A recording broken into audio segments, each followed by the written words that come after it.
Welcome to On Air with Kate Butler, where we are revealing life's best kept secrets.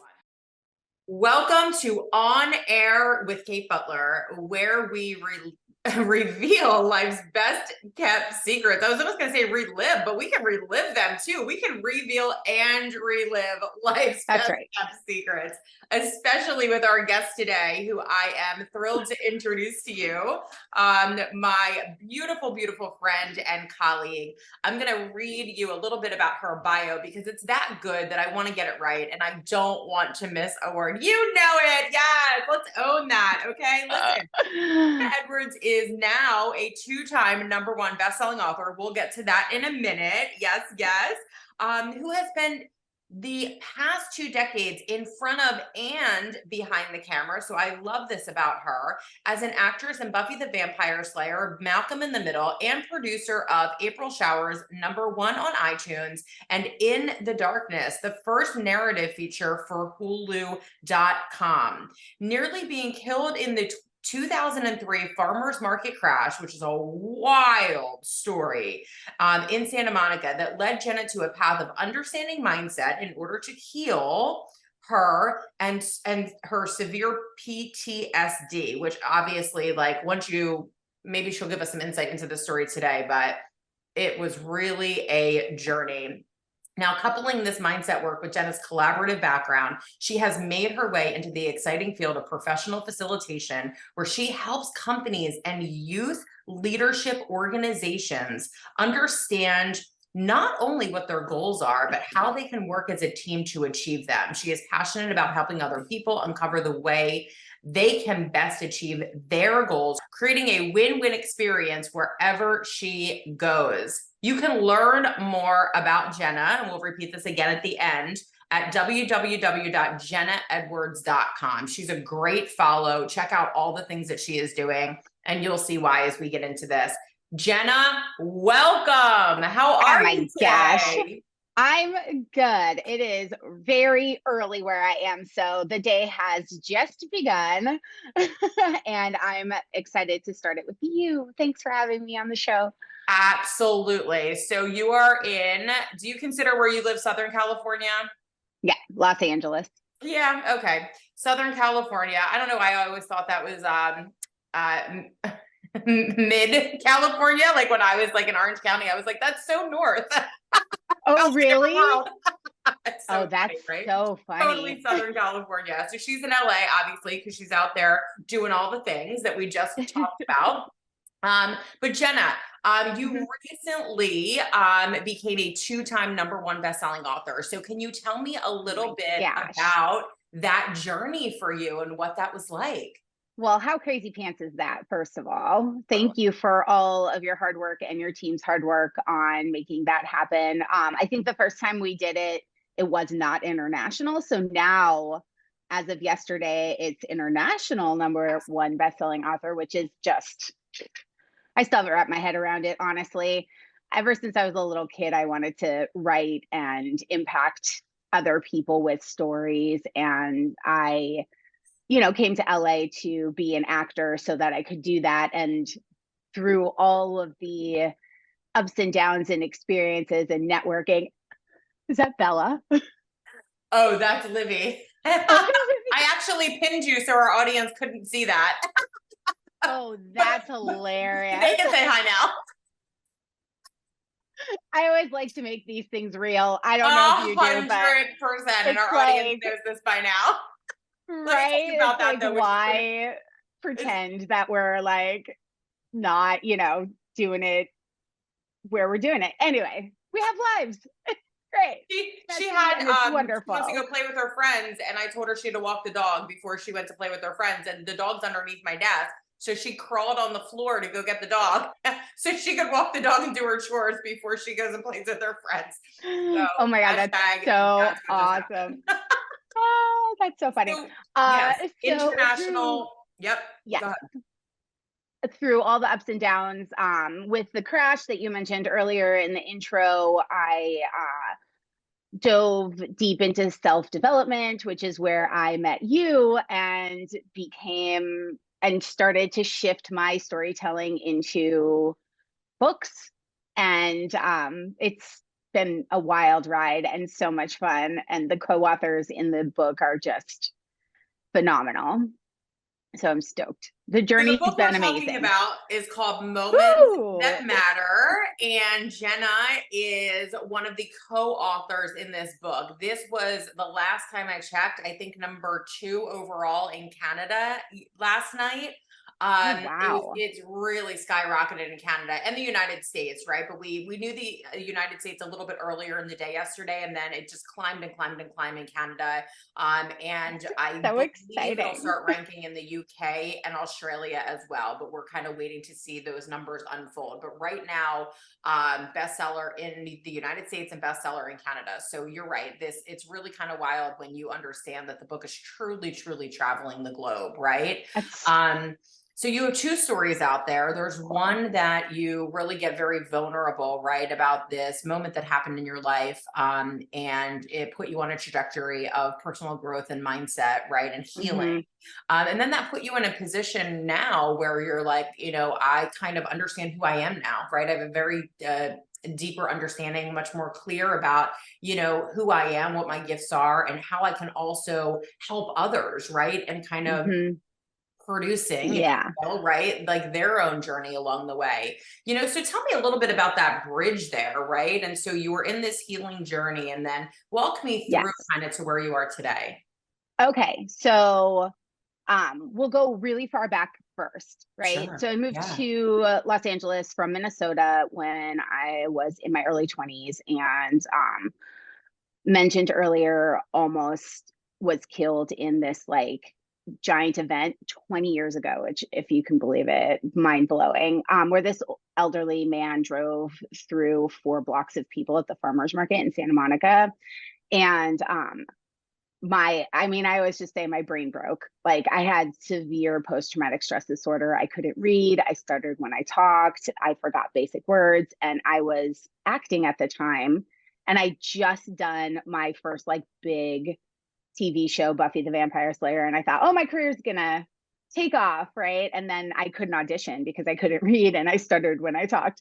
And so I went on that healing journey, and fully healed from PTSD, which is what I share in Women Who Inspire. It's such an important story for me to tell because when I was first diagnosed, I was told I was going to have PTSD forever. I was going to have flashbacks forever. I was going to have panic attacks forever. It was just something I was going to have to deal with because at the time it was not a common diagnosis for people outside the military. And so it took about 10 years of different kinds of therapy and experimenting on all of that kind of stuff, which, by the way, you don't even know this yet, but I have written into a novel. Um, Oh so my that's going to gosh. be coming out next year. I'm so So excited. exciting. Oh my gosh. Bomb drop. Yes, I'm very, very excited Totally. about it. And I will share more about that obviously at my website. So check it out there. And then through that, I healed, and one of my best friends was like, you're the most organized person I know, probably because PTSD makes you kind of a control freak, and like you have like a little bit of OCD because everything in your head is so out of control.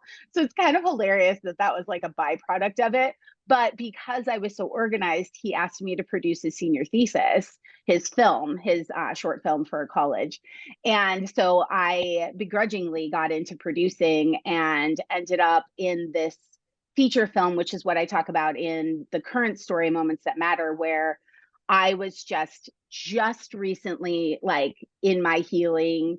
I would say it was like on the other side of PTSD where I could actually work. It took me 3.5 years before I could actually get a job again. And Wow. so it was after that, and I wasn't having flashbacks and panic attacks every day. I was still having them, but so I started producing, having no idea that it's like one of the hardest jobs in the entire flippin' planet, because you have to understand and work with all sorts of different personalities, and you're on this project together. And I mean, you all have heard of creative differences. That just means that people didn't get along and like couldn't communicate, right? I mean, let's be honest. It just means Fancy like way. basically we're like at an impasse where we can't effectively communicate what we want to be doing with this project. And for me, that first film, it had like 1,200 people on it by the end of the project. Like there was like hundreds of extras, like huge crew. It was a film that was written and directed by a survivor of the Columbine high school shootings. So it was like a really heavy subject matter. And I just wasn't emotionally, mentally, physically prepared for the stress of it all. And so I'm not going to get too much into it, but that's what the story is about. It's basically about figuring out, like, kind of finding my voice and like understanding Yeah. what leadership is, and the difference between like being a doormat and being a leader, and or being like, I don't know, there's just like this middle ground that you have to find. But I feel like you have to go from one extreme to the other in order to find your middle. And the middle is different for everybody. So I feel like the journey is the most important part. And we tend to beat ourselves up while we're going through the journey. I know I did. That's probably why it was so hard. But Mhm. now I've come on the other side where I've been able to do like so many cool things and worked with like huge studios and brands and things like that on like project management and figuring out how to achieve the goal that you have. And that's kind of like my jam. I love when people are like, I want to do this thing, which is basically producing, right? I want to make this movie. Okay, cool. We have $5. All right, let's figure out how to do it. And do it effectively where everybody's like able to flourish as themselves. You know, like you get into situations sometimes and people feel really suppressed, but the project still gets done.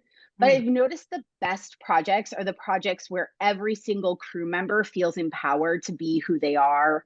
Like, you know, some of the best moments on screen or in a book or in a podcast are when you're just being goofy, Yeah. and or somebody just says something that's like totally not something you would expect to come from them, but they're also like, oh, that's who you really are. I love that. Yes, please, more of that, you know? And so in my consulting work, that's what I really try to get out of the team is like, what's everybody's individual goal?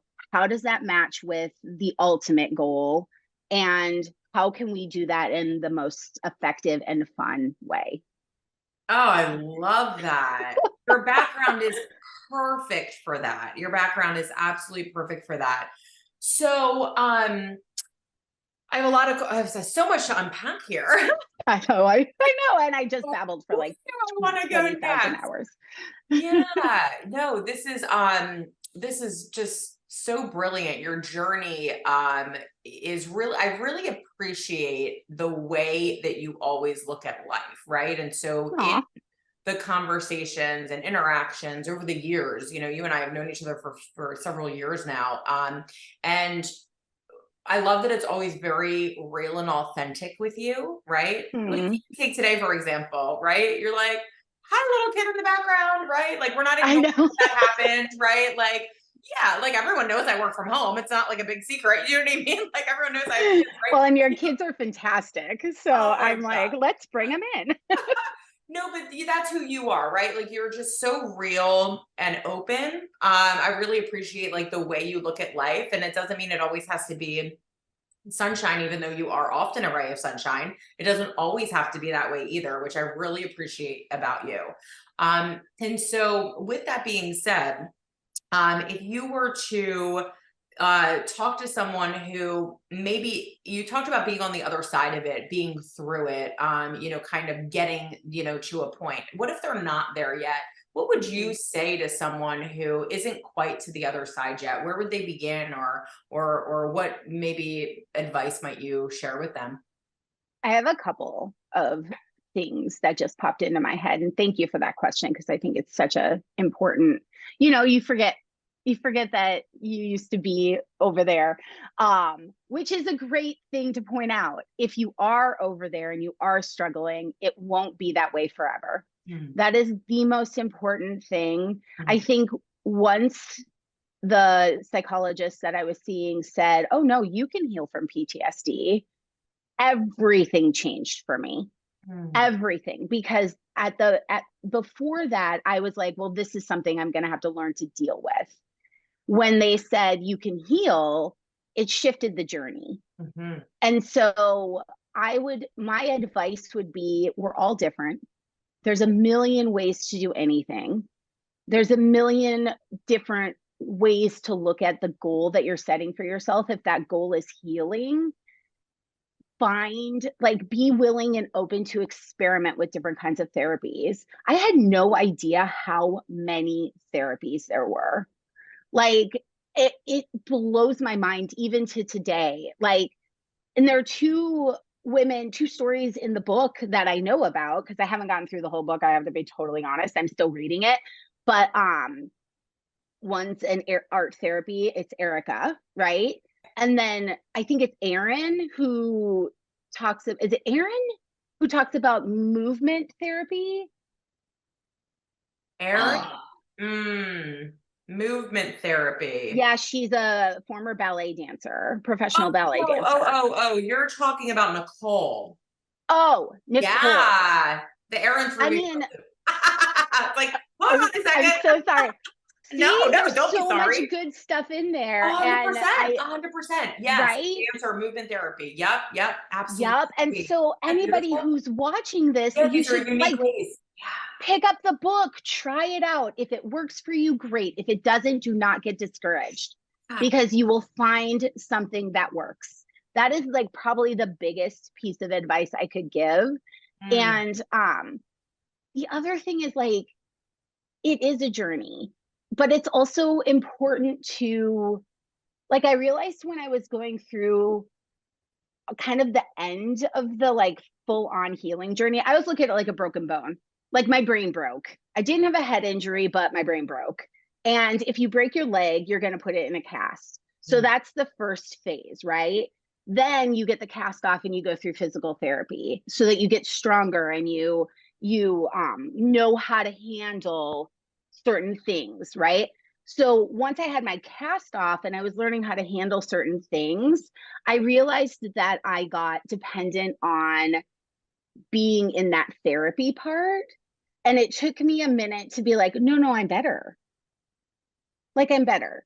It's okay now. So I would suggest checking in with yourself often and being like, am I really still needing this specific physical therapy? Because once I went from, okay, I'm better now, I went into like maintenance mode and I met with my therapist like once every other week. I mean, you guys, I was going to therapy 3 times a week. Like, it was really bad. But then I got to a point where I was like, you know what? I'm okay. Yeah. I maybe am not like 100%, but I'm like 90%. But there was like maybe a few months there where I was at 90%, but like telling myself I was at 70. Mm. And I feel like that's, something I wish I hadn't done to myself, because I spent time beating myself up for not being at 90%, even though I was.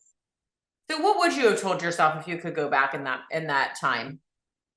Oh, so many things, Kate. Oh, new chapter. A whole new chapter. What would you tell yourself? 2,000 lines. Um, I think the biggest thing is comparison is poison. Mm-hmm.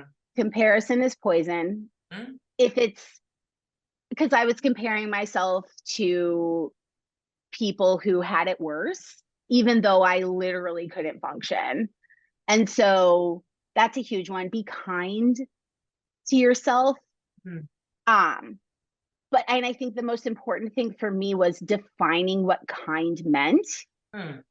because sometimes on social media, like, self-care and kindness and being okay is not my definition, but I was doing it and it wasn't helping. Wow, I love Yeah. that.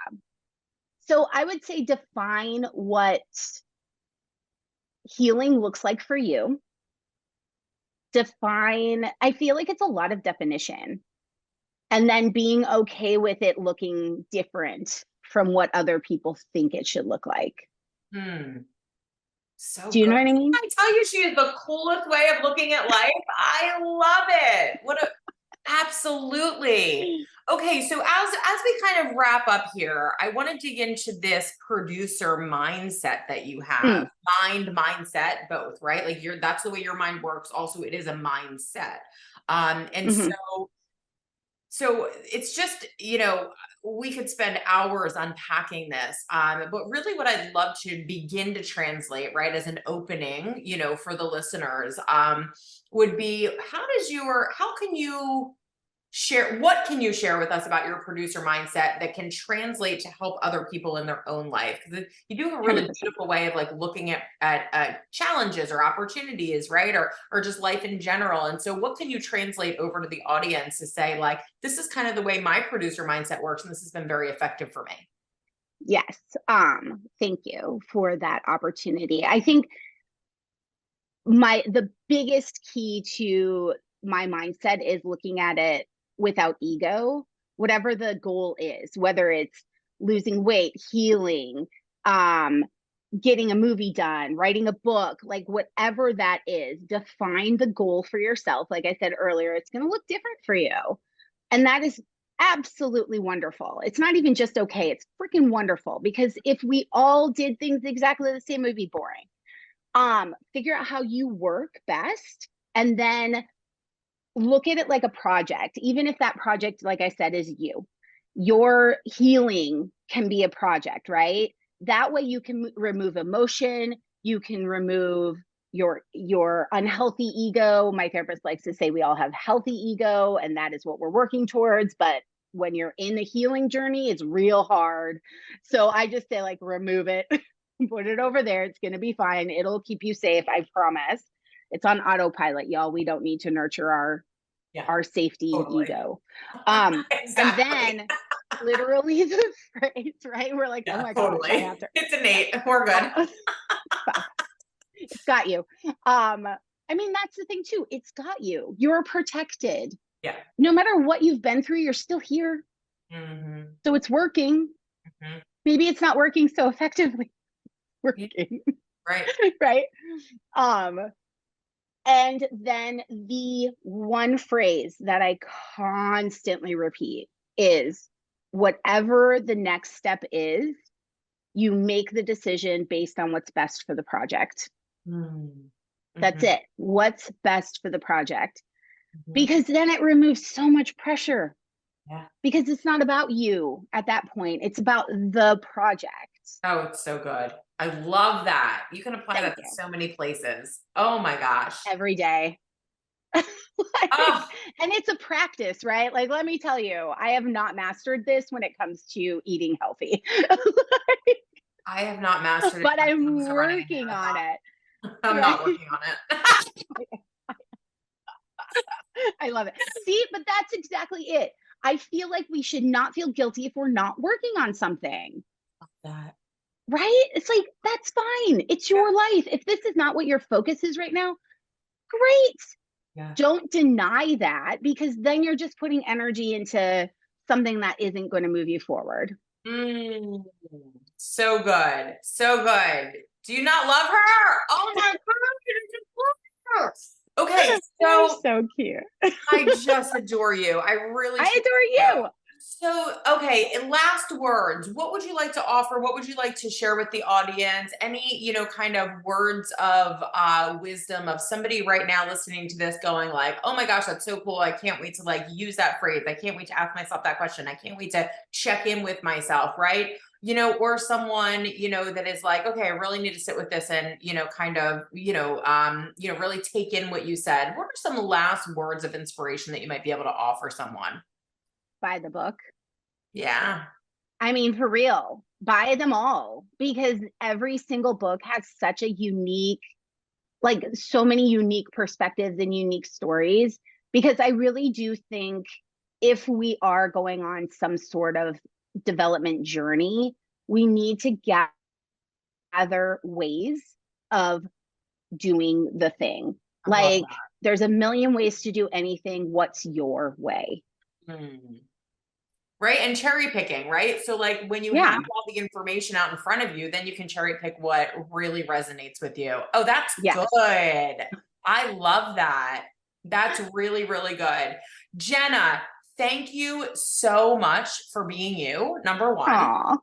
Number two, thank you for sharing your stories. I think it's really valuable when people can see like a continued journey, right? Like someone went through this, got here, and wow, look how far they've come now. Look how much they've grown. Like I love that bridge that you gave us, right? From kind of like, let me go back and then let me take you through and then let me show you where I am now. And like, this is now how I'm moving forward, right? So I really think that's so, so valuable for people, but it takes a lot of courage to be able to put that out there for the world.